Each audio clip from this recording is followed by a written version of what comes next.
In this video, I'll show you how to change your signature in Docusign using a simple and practical step-by-step approach.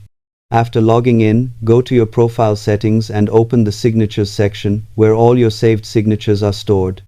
From there, you can edit an existing signature or create a new one by drawing, typing, or uploading an image.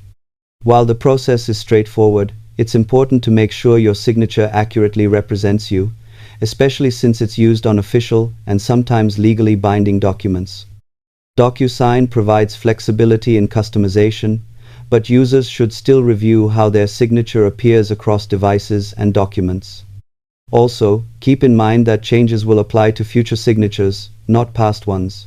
Overall, it's an easy feature to use if handled carefully. Subscribe for more honest, practical tech tutorials that help you stay productive